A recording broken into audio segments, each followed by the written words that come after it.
சிறந்தவர் யார் சீரீஸ்ல இன்னைக்கு நம்ம பார்க்க போற ஹதீஸ் ஹைருக்கும் மை யுர்ஜா ஹைருஹு வயுஅமன் ஷர்ருஹு. உங்கள சிறந்தவர் யாருன்னா யாருடைய நன்மை எதிர்பார்க்கப்படுதோ, யாருடைய தீமை பாதுகாக்கப்படுதோ அவர் தான் உங்கள சிறந்தவர் அப்படின்னு இருக்கக்கூடிய நபிமொழியை பத்தி தான் பார்க்க போறோம். ஸோ நபி அவர்கள் இந்த ஹதீஸ்ல என்ன சொல்ல வராங்கன்னா, பொதுவாகவே ஒரு மனிதனுக்கு ரெண்டு விதமான ஷேட்ஸ் இருக்கும். பாசிட்டிவ் ஷேட்ஸ், இன்னொன்று வந்து நெகட்டிவ் ஷேட்ஸ்.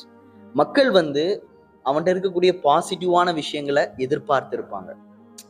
ஃபார் எக்ஸாம்பிள், அவன் நன்மை பண்ணுவான், அவன் பேசின நன்மையை பேசுவான், செஞ்ச நன்மையான விஷயங்களே செய்வான். ஸோ அவனுடைய நன்மை எல்லாத்துக்கும் பயன் தரக்கூடியதாக இருக்கும். ஸோ இதே மாதிரியான ஒரு மனிதன் இருக்கக்கூடிய நல்ல விஷயங்களை மக்கள் எதிர்பார்த்து காத்திருப்பார்கள். அதே மாதிரி அவன்கிட்ட கெட்ட விஷயங்களை விட்டு மக்கள் பாதுகாப்பு பெற்றிருப்பார்கள். அப்படின்னா, அதாவது இவன் அநியாயம் பண்ணுவான், இவன் மக்களுக்கு மோசடி பண்ணுவான், இவன் பேசினா கெட்டதே பேசுவான், ஈஸியா எல்லாத்தையும் ஹர்ட் பண்ணிடுவான்.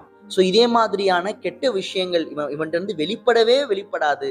அதே மாதிரி மக்கள் பாதுகாப்பா உணர்வாங்க. ஸோ அந்த குவாலிட்டி இருக்கக்கூடிய மனிதர்கள் தான் உங்கள சிறந்தவர் அப்படின்னு நபி அவர்கள் இங்க சொல்றாங்க. எப்போதுமே இன்னொரு ஹதீஸ்ல கூட வருது இல்லையா, அதாவது உண்மையான முஸ்லீம் யாருன்னா யார் அவனுடைய நாவிலிருந்தும் அவனுடைய கரத்தில் இருந்தும் மக்கள் பாதுகாப்பு பெற்றிருப்பார்கள். ஸோ அவர்கள் தான் உண்மையான முஸ்லீம் அப்படின்னு நபி அவர்கள் சொல்றாங்க பல ஹதீஸ்கள்ல இல்லையா.